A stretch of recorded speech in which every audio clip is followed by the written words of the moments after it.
नमस्कार। अगले हफ्ते की तैयारी में आपका स्वागत है। मेरा नाम है विकास और यहाँ से अगले आधे घंटे हम बात करेंगे इस हफ्ते के बाजार की और साथ साथ अगले हफ्ते की तैयारी भी हम आपकी पूरी कराएंगे।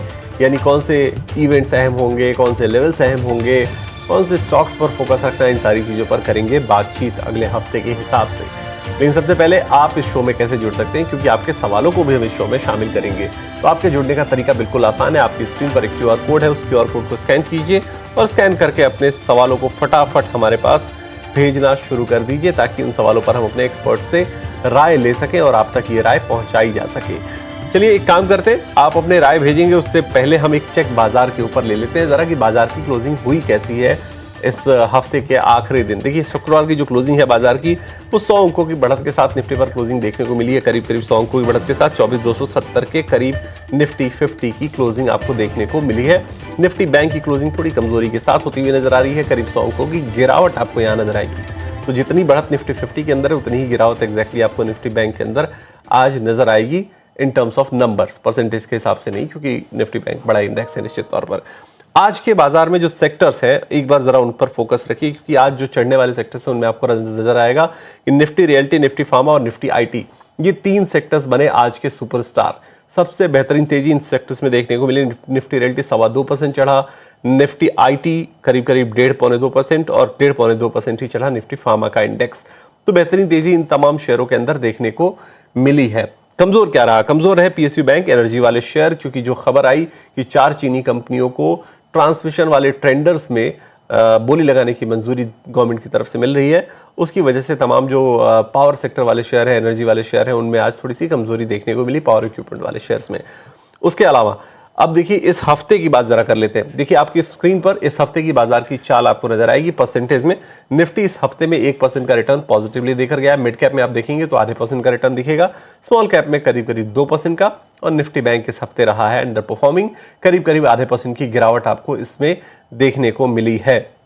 इंडाइसेस की बात करिए, सेक्टोरल इंडाइसेस की, तो निफ्टी आईटी आपको नजर आएगा 0.3% अप, क्योंकि इस हफ्ते में भले ही 2 दिन पिछले चढ़ाव वाले रहे हैं, लेकिन उसके पहले सोमवार से लेकर बुधवार तक काफी गिरावट देखने को मिली थी आईटी के शेयरों के अंदर।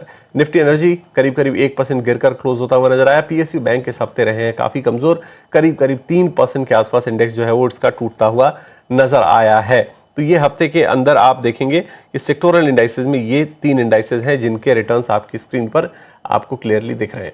तो हमने बात कर ली इस हफ्ते की, आज के बाजार की। अब एक काम करते हैं, अगले हफ्ते के बाजार के लिए भी जरा तैयारी कर लेते हैं। कौन से लेवल्स अहम रहने वाले हैं उस पर भी जरा बातचीत कर लेते हैं। हमारे साथ इस शो में 2 खास मेहमान जुड़ रहे हैं और दोनों मेहमानों का करते हैं हम स्वागत। यस सिक्योरिटीज के लक्ष्मीकांत शुक्ला हमारे साथ जुड़े हुए हैं और साथ में एलकेपी सिक्योरिटीज के वत्सल भुआ हमारे साथ जुड़े हुए हैं। लक्ष्मीकांत जी, पहले आपके पास आऊंगा और लेवल्स की बात करेंगे, क्योंकि देखिए आज शुक्रवार को ये उम्मीद हम कर रहे थे कि सारी बढ़त गंवा देगा निफ्टी, लेकिन फिर भी 100 अंकों की तो बचा ली है निफ्टी ने बढ़त। तो अब क्या उम्मीद, थोड़ा खतरे से खाली नहीं होगा, क्योंकि शनिवार रविवार के दौरान हो सकता है ट्रंप की तरफ से कोई ट्वीट आ जाए, कोई ट्रूथ सोशल पोस्ट आ जाए, और अब तो वीकेंड में वो फाइट भी कर लेते हैं और वीकेंड खत्म होते होते वो सुलझ भी जाते हैं। तो क्या होगा ये पता नहीं है जियोपॉलिटिकल, लेकिन अगर इंटरनेशनल मार्केट्स को छोड़कर इंडियन मार्केट्स की बात करें, लेवल्स की बात करें टेक्निकली, तो क्या लेवल्स अहम नजर आ रहे हैं आपको?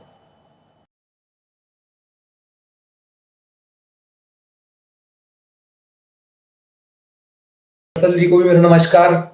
आपने बिल्कुल सही कहा है कि ट्रंप जी कोई सा भी ट्वीट कर सकते हैं, बट उसको अनुमान लगाना इतना आसान नहीं है। बट अगर लेवल्स की बात करें, सबसे अच्छी बात यह है कि हमें लोअर लेवल से अच्छी रिकवरी देखने को मिली है। मल्टीपल टाइम्स निफ्टी ने 23,800 लेवल को रिस्पेक्ट किया है, जहां पर उसके 50 DMA लेवल्स हैं। और आज जिस तरीके से हमें गैप अप ओपनिंग मिली है, हालांकि उतनी कन्विंसिंग नहीं थी, बट क्लोजिंग मुझे लगता है कि अगर थोड़ा ऊपर होता तो ज्यादा बेहतर रहता। बट अभी भी मैं कहूंगा कि यहाँ से हमें और अपसाइड के मूव देखने को मिल सकते हैं। 23,300 अभी भी हर्डल बना हुआ है, क्योंकि क्लोजिंग इसके अभी नीचे ही हुई है। लेकिन अगर मंडे के सेशन में 24,300 के लेवल के ऊपर निफ्टी सस्टेन करता है और वहां से फिर मोमेंटम अगर मिलता है, तो मुझे लगता है फिर अप्रैल मंथ का जो स्विंग हाई है 24,600, वो फिर ज्यादा दूर नहीं रहेगा। विद इन 1 और 2 सेशन में हम वहां तक पहुंच जाएंगे। और अगर वो लेवल टूटेगा 24,600, तो हमें और अच्छी तेजी निफ्टी में देखने को मिलेगी। वहीं पर सपोर्ट की बात करें तो अब सपोर्ट थोड़ा बेहतर ऊपर की तरफ जाता हुआ दिखाई दे रहा है। इमीडिएट सपोर्ट 24,100 का है और जो क्रूशियल सपोर्ट है अभी भी 23,800 का बरकरार दिखाई दे रहा है निफ्टी में। बैंक निफ्टी की बात करें तो जून महीने तक तो वहां पर आउट परफॉर्मेंस देखने को मिला था। हालांकि अगर जो पिछले 2 दिनों से यहाँ पे अंडर परफॉर्मेंस देखने को मिल रहा है, बट अभी भी बैंक निफ्टी अपने क्रूशियल 200 डे एसएमए के ऊपर सस्टेन होता हुआ दिखाई दे रहा है। हालांकि ब्रेकआउट के लिए हमें इंतजार करना पड़ सकता है। जो नेक्स्ट रेजिस्टेंस है वो 58,700 का है, रिसेंट स्विंग हाई जहां बने थे उसको अगर वो निकालता है तो वहां से फिर हमें 59,500 तक के लेवल्स बैंक निफ्टी में भी देखने को मिलेंगे। चलिए, निफ्टी बैंक के ऊपर ये स्ट्रेटजी आपको लक्ष्मीकांत जी की तरफ से मिल गई है। जरा एक बार वत्सल से भी समझते हैं कि वो कौन से अहम लेवल्स को ट्रैक कर रहे हैं और उनकी क्या स्ट्रेटजी निफ्टी बैंक के ऊपर है। वत्सल, स्वागत है आपका भी, बताइए एक बार जरा अपनी राय बाजार के ऊपर। So first of all, good afternoon Vikas ji, good afternoon Lakshmikant ji, and good afternoon to all the viewers of 18 Hours Swadesh। तो बात करते हैं निफ्टी इंडेक्स की। तो आज के सेशन में हमें हायर लेवल से थोड़ी प्रॉफिट बुकिंग देखने को मिली गैप अप ओपनिंग के बाद, पर जो ओवरऑल जो व्यू पॉइंट है एक ब्रॉडर व्यू पॉइंट बुलिश बन रहा है। निफ्टी ने कल अपनी 100 डीएमए को रिक्लेम किया है। तो ओवरऑल जो सेंटिमेंट है वो बुलिश सेंटिमेंट हमें निफ्टी इंडेक्स या ब्रॉडर मार्केट दोनों में हमें देखने को मिल रहा है। दिक्कत की बात यह है कि बैंक निफ्टी थोड़ा एक कंसोलिडेशन जोन में अब फंस गया है between the range of 57,500 and 58,600। तो मुझे लगता है कि जब बैंक निफ्टी 58,600 के ऊपर क्लोजिंग देगा तब बैंक निफ्टी में एक अच्छा खासा मोमेंटम बन पाएगा। तब हमें निफ्टी में भी एक अच्छा खासा मोमेंटम बनता हुआ दिख सकता है। तो फिलहाल तो व्यू पॉइंट बुलिश है, बाय एंड डिप स्ट्रेटेजी रखनी चाहिए निफ्टी के लिए। जो लेवल्स मैं मॉनिटर कर रहा हूँ तो इमीडिएट सपोर्ट के तौर पे मैं 24,150 के लेवल्स को देख रहा हूँ इमीडिएट सपोर्ट के तौर पे। ऊपर अगर मैं रेजिस्टेंस की बात करूँ तो 24,450 से 24,500 का ये जो एक जोन है ये एक हर्डल की तरह काम करेगा। पोजिशनल सपोर्ट के तौर पे मैं 24,000 के लेवल को देख रहा हूँ जहां पे अभी भी अच्छी खासी हमें पुट राइटिंग देखने को मिल रही है। बैंक निफ्टी की बात करें तो बैंक निफ्टी में 57,500 का एक बहुत ही क्रूशियल सपोर्ट रहेगा। ऊपर अगर रेजिस्टेंस की बात करें तो 58,500 ये एक अच्छा खासा हर्डल है बैंक निफ्टी के लिए। 58,500 के ऊपर हमें एक अच्छी खासी बैंक निफ्टी ने वापस से एक बुलिश मोमेंटम पिकअप होता हुआ दिख सकता है। चलिए ठीक है, तो ये राय आपको निफ्टी बैंक के ऊपर मिल गई है वत्सल जी की तरफ से भी। लेकिन आज अगर इस हफ्ते के स्टार परफॉर्मर सेक्टर को देखा जाए ना, तो अभी देख रहा था डेटा के अंदर कि रियल्टी इंडेक्स इस हफ्ते के अंदर निफ्टी रियल्टी करीब 7.5 से 8% चढ़ता हुआ नजर आया। एक बार निफ्टी रियल्टी का वीकली आप लेकर आइए जरा स्क्रीन पर, निफ्टी रियल्टी वीकली, ये देखिए 7.8% का रिटर्न। क्या बेहतरीन रिटर्न इस इंडेक्स ने पर्टिकुलरली दिया है। हमारे मेहमानों से एक बार हम पूछेंगे अभी कि रियल्टी के अंदर कोई शेयर उन दोनों को पसंद आता है या नहीं, लेकिन ये समय देते हैं हम अपने दोनों मेहमानों को, वो इसे सर्च करेंगे। शो के आखिरी की तरफ हम पूछेंगे कि रियल्टी में कौन से शेयर्स उन्हें पसंद आते हैं। लेकिन चलिए शुरुआत करते हैं अब हमारे व्यूअर्स को इस शो में शामिल करने की। और एक बार फिर से आपको पहले बता देते हैं कि आप शो में कैसे जुड़ सकते हैं इनकेस अगर आपने शो की शुरुआत में मिस कर दिया हो तो। ये क्यूआर कोड आपकी स्क्रीन पर है, इसे आप स्कैन कीजिए, इजीली अपने सवाल आप हमारे पास भेज सकते हैं। उसके अलावा एक नंबर आपकी स्क्रीन पर है 9167329108, इस नंबर पर आप हमें कॉल, मैसेज और व्हाट्सएप के जरिए भी अपने सवाल पहुंचा सकते हैं। तो फटाफट अपने सवाल आप भेजना शुरू कीजिए। और जो सवाल हमारे पास ऑलरेडी आ चुके हैं, जो हमारे रेगुलर व्यूअर्स अब ऑलरेडी सवाल भेज चुके हैं, हम उनके सवालों के साथ करते हैं शो की शुरुआत। तो चलिए पहला सवाल हमारे पास नवीन का आया है और विप्रो के ऊपर इन्होंने सवाल पूछा है। शेयरों की संख्या इनके पास ठीक ठाक है, 2133 शेयर है, 199 के भाव पे खरीदा है इन्होंने, 175-76 के आसपास के भाव चल रहे हैं विप्रो के। विप्रो एक ऐसा स्टॉक जो चल नहीं पा रहा है और लगातार अंडर परफॉर्म करता हुआ नजर आ रहा है अपने इंडेक्स के अंदर, अपने पेयर्स को भी अंडर परफॉर्म करता हुआ नजर आ रहा है। और इसकी वजह से देखिए करीब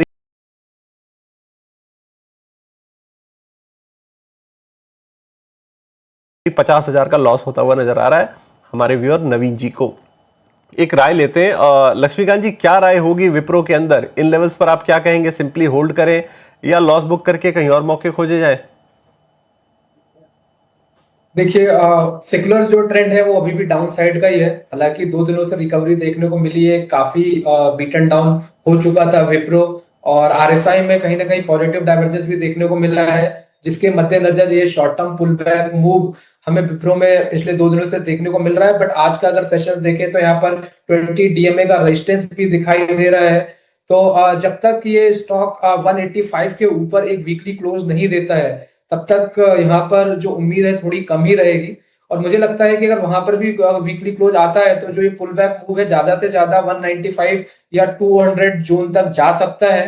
तो अगर ऐसा कोई पुल बैक मूव आता है तो एग्जिट करेंगे तो ज्यादा बेहतर रहेगा। शॉर्ट टर्म पर्सपेक्टिव के हिसाब से तो यहाँ पर ऐसा कोई बड़ा मोमेंटम अभी अपसाइड की ओर देखने को नहीं मिलेगा। तो ये जो पुल बैक मूव आता है उसको उसको एग्जिट करने में यूटिलाइज करें तो ज्यादा बेहतर रहेगा। चलिए ठीक है, तो ये राय आपको विप्रो के ऊपर मिल गई है। अब चलिए ज़रा एक और स्टॉक की बातचीत करते हैं जो हमारे व्यूअर हैं इन्होंने भेजा है। सवाल है विलास जी का, इन्होंने एजिस लॉजिस्टिक्स के ऊपर ये सवाल भेजा है। 500 शेयर इनके पास है 305 के भाव पर। ओके, ये स्टॉक 305 कब रहा होगा, एक बार लक्ष्मीकांत जी से ही चेक कराते हैं 305 कब रहा है ये स्टॉक और क्या राय अब इनको देंगे ये एजिस लॉजिस्टिक्स पर। लक्ष्मीकांत जी, लगता है काफ़ी पुरानी बाइंग है, इनकी खरीद भाव 305 रुपये है। एक बार ज़रा देखिए चार्ट पर, गया है क्या 305 पे भी नीचे?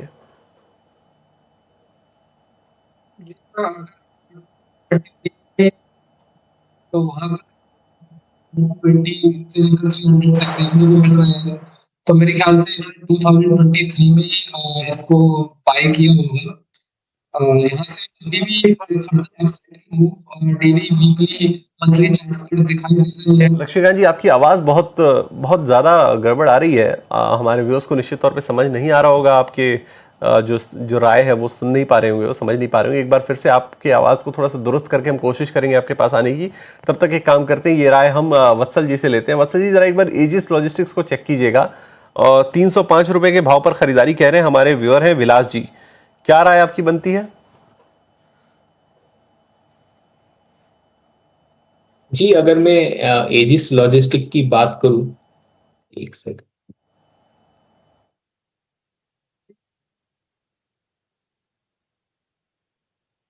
एजिस लॉजिस्टिक की बात करूं तो इनको एक अच्छा मुनाफा हो रहा है। तो सबसे पहले तो इनको मैं कॉन्ग्रेचुलेट करना चाहूंगा इतनी सही एंट्री लेने के लिए। तो मेरे ख्याल से एजिस लॉजिस्टिक जिस तरह से आप पूछ रहे थे कि कब आया था, तो आई थिंक 2024 में शायद उन्होंने पोजीशन ली होगी, तब ये भाव रहा था। तो फिलहाल स्टॉक एक काफी ओवरबोट जोन में ट्रेड कर रहा है, चाहे मैं डेली या वीकली या मंथली चार्ट में उसको देखूं तो। पर यहाँ पे हम टॉप प्रिडिक्ट ना करते हुए मुझे लगता है कि यहाँ पे उनको उनका जो प्रॉफिट है वो ट्रेल करना चाहिए। एक ट्रेलिंग स्टॉप लॉस आपको लगाना होगा 1220 का। तो 1220 के आप एक ट्रेलिंग स्टॉप लॉस के साथ आप स्टॉक को कंफर्टेबली होल्ड कर सकते हो और ऊपर 1500 के लेवल भी आपको देखने को मिल सकते हैं। चलिए ठीक है, तो ये राय आपको एजिस लॉजिस्टिक्स पे, हाँ मैं देख पा रहा हूँ इस चार्ट में कि 305 के आसपास के लेवल 2023-24 के बीच में रहे हैं, तो उसी आसपास इनकी खरीदारी होगी, वहां से तो अच्छा खासा रिटर्न बन गया निश्चित तौर पे। चलिए, राय तो आपको मिली गई है, आगे बढ़ते हैं। और एक और सवाल हमारे पास आया है आसिम हसन का, केपीआईटी टेक के ऊपर इन्होंने सवाल भेजा है हमारे पास। 755 रुपए के भाव पे खरीदारी की है इन्होंने, 557 रुपए के भाव आ गए, काफी नीचे आ चुका है अपने भाव से, खरीद भाव से काफी नीचे आ चुका है जी स्टॉक। 38,700 रुपए का लॉस होता हुआ नजर आ रहा है। लक्ष्मीकांत जी, एक बार जरा चेक कीजिएगा केपीआईटी टेक, क्या राय बनती है आपकी? जी विकास जी, मेरी आवाज आप तक पहुंच पा रही होगी? हाँ बिल्कुल, अब क्लियर आ रही है आपकी आवाज जी। केपीटी टेक में एक वीकली चार्ट स्ट्रक्चर पर अगर देखते हैं तो अभी भी जो ट्रेंड है वो डाउन साइड है। रिसेंटली यहाँ पर राइजिंग चैनल का ब्रेकडाउन देखने को मिला था डेली के चार्ट्स पर, और ये जो ब्रेकडाउन आया था वो बेरिश कैंडल के साथ आया था, गैप डाउन ओपनिंग भी हुई थी। तो यहाँ पे मुझे लगता है कि जब तक ये 605 के नीचे सस्टेन करता है तब तक यहाँ पर सेलिंग प्रेशर बना रहेगा। इमीडिएट सपोर्ट 550 का है, और अगर उसके नीचे की क्लोजिंग होती है तो हमें और गिरावट केपीआईटी टेक्नोलॉजी में देखने को मिल सकती है। जो नेक्स्ट सपोर्ट है वो 530 520 के जोन के आसपास आता हुआ दिखाई दे रहा है। तो अभी फिलहाल यहाँ पर ऐसी कोई राहत मिलती हुई नहीं दिखाई दे रही है, और शॉर्ट टर्म पुल बैक की भी फिलहाल कोई उम्मीद नहीं है। तो मुझे लगता है कि अगर इस स्टॉक से एग्जिट करेंगे तो ज्यादा बेहतर रहेगा। फिलहाल स्टॉक से एग्जिट करने की राय आपको मिल रही है लक्ष्मीकांत जी की तरफ से, केपीआईटी टेक पर यह सलाह है। चलिए आगे बढ़ते हैं, कुछ और सवाल हमारे पास आ चुके हैं। अश्विनी कांत जी हमारे पास सवाल भेज रहे हैं जुपिटर वैगन्स के ऊपर। 719 रुपए के भाव पर इन्होंने 775 शेयर खरीदे हैं, ठीक ठाक लॉस हो गया, 262 पे आ गया ये शेयर। वत्सल जी, जरा एक बार बताइएगा, क्योंकि काफी ज्यादा लॉस होता हुआ नजर आ रहा है, क्या राय आपकी बनती है? कोई एवरेजिंग की सलाह देंगे आप या फिर अब लॉस ही बुक करना ऑप्शन बचा है?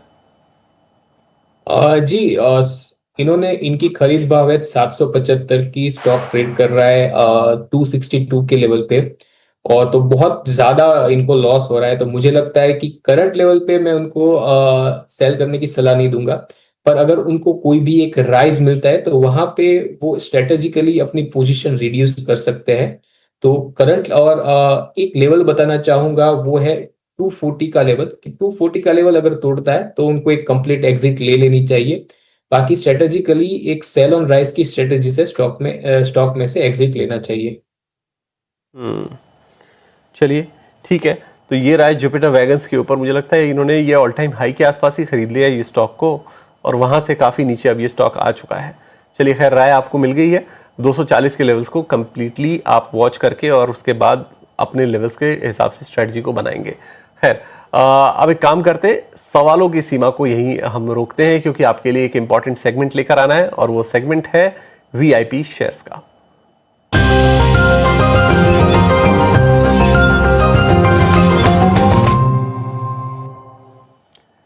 वीआईपी यानी वैल्यू इन्वेस्टमेंट पिक्स, ऐसे बेहतरीन शेयर्स जो फंडामेंटल और टेक्निकल रिसर्च की पूरी मंथन के साथ निकले हैं और अच्छे वैल्यू उनमें अंदर छिपी हुई है। तो हमारे दोनों मेहमान आपके लिए वीआईपी शेयर्स लेकर आए हैं। सबसे पहले लक्ष्मीकांत जी, आपसे समझना चाहेंगे कौन से शेयर चुने हैं आपने वीआईपी शेयर के तौर पर? देखिए, आज के सेशन में हमें सीमेंट स्टॉक में अच्छे खासे एक्शन देखने को मिले हैं। उन्हीं में से है हमारा शेयर, पहला जो रिकमेंडेशन है वो अल्ट्राटेक सीमेंट का है, और डेली के चार्ट्स पर कप एंड हैंडल का ब्रेकआउट देखने को मिल रहा है, और स्टॉक ने अपने शॉर्ट टर्म और मीडियम टर्म मूविंग एवरेज को रिक्लेम किया है, और 100 डीएमए लेवल के आसपास की क्लोजिंग भी देता हुआ नजर आ रहा है। और ये जो ब्रेकआउट आया है वो bullish belt hold candlestick pattern के साथ आया है, तो यहाँ पर एक अच्छा खासा स्ट्रेंथ हमें देखने को मिल सकता है। इसलिए अल्ट्राटेक सीमेंट में जो हमारा बाइंग प्राइस रहेगा वो 11,700 के आसपास रहेगा। इसमें हमारे जो टारगेट है वो 12,300 के हैं। स्टॉप लॉस हमें 11,400 का रखना है। दूसरा स्टॉक है एसआरएफ। तो हमें एसआरएफ में एक अच्छा खासा कंसोलिडेशन ब्रेकआउट कल के सेशंस में देखने को मिला था। हालांकि आज के सेशंस में उस तरीके से मोमेंटम बिल्डअप होता हुआ नहीं दिखाई दिया है, बट प्राइजेस अभी भी अपने इस ब्रेकआउट के और 200 डीएमए लेवल के ऊपर ही ट्रेड करते हुए नजर आ रहे हैं। तो मंडे को अगर शॉर्ट टर्म बाउंस या रिकवरी देखने को मिलती है तो मुझे लगता है यहाँ पर हमें एक अच्छा खासा स्ट्रेंथ देखने को मिल सकता है। इसमें हमारा टारगेट रहेगा 2,970 का, और स्टॉप लॉस हमें मेंटेन रखना है 2,700 का। चलिए, तो ये दो स्टॉक्स आपके लिए लक्ष्मीकांत जी की तरफ से वीआईपी शेयर के तौर पर आपकी स्क्रीन पर आ चुके हैं, आप इन्हें नोट कर सकते हैं टारगेट स्टॉप लॉस के साथ। वत्सल जी, आपकी तरफ से वीआईपी शेयर्स कौन से हैं? जी, फर्स्ट ऑफ ऑल मेरा पहला स्टॉक रहेगा इंडसइंड बैंक। तो इंडसइंड बैंक के चार्ट को हम डेली चार्ट में स्टॉक में हमें कंसोलिडेशन, एक ब्रेकआउट देखने को मिला है।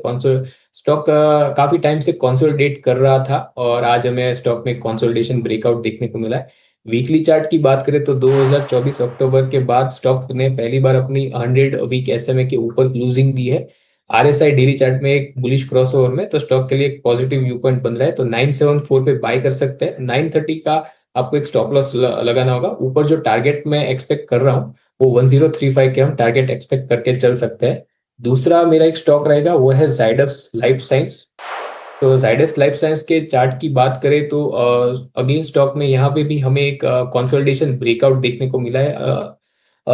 1025 पे स्टॉक ने हमें एक ब्रेकआउट दिया है, तो स्टॉक में एक बुलिश व्यू पॉइंट बन रहा है। स्टॉक 20 डीएमए के ऊपर अच्छा खासा कंसोलिडेट कर रहा है हायर लेवल्स पे, और आरएसआई है वो भी बुलिश क्रॉसओवर इंडिकेट कर रहा है। बुलिश क्रॉसओवर तो मोमेंटम स्ट्रेंथ इंडिकेट कर रहा है। तो ओवरऑल स्टॉक के लिए एक बुलिश व्यू पॉइंट बन रहा है। स्टॉक को बाय किया जा सकता है एट द रेट ऑफ 1040। आपको एक स्टॉप लॉस लगाना होगा 1010 का, और ऊपर जो टारगेट एक्सपेक्ट कर रहा हूँ वो 1090 के आप टारगेट एक्सपेक्ट करके चल सकते हैं। चलिए ठीक है, तो ये राय वत्सल जी की तरफ से भी आपको दो स्टॉक्स मिल गए हैं जहां पर आपको करनी है वीआईपी शेयर्स के तौर पर खरीदारी। चलिए, इसी राय के साथ अब आपके पास 4 शेयर हैं। आपके हफ्ते की पूरी तैयारी हो चुकी है, इंडेक्स की स्ट्रेटजी आप समझ चुके हैं, स्टॉक्स आपको मिल गए हैं। अगले हफ्ते क्या चीज़ें अहम रहने वाली हैं, ये सारी चीज़ें भी अब आपको पता है। तो तैयारी पूरी हो चुकी है, तो हमें दीजिए फिलहाल एक इजाज़त। छोटे से ब्रेक के लिए हम यहाँ रुकेंगे। ब्रेक पे जाने से पहले लक्ष्मीकांत जी, वत्सल जी, आप दोनों का बहुत बहुत शुक्रिया। आप जुड़े और तमाम शेयरों पर अपनी बेहतरीन एडवाइस आपने हमारे व्यूअर्स के लिए साझा की। तो चलिए एक छोटा सा ब्रेक यहाँ पर लेंगे। ब्रेक के बाद 18 और स्वदेश पर खबरों का सिलसिला लगातार जारी है। नमस्कार।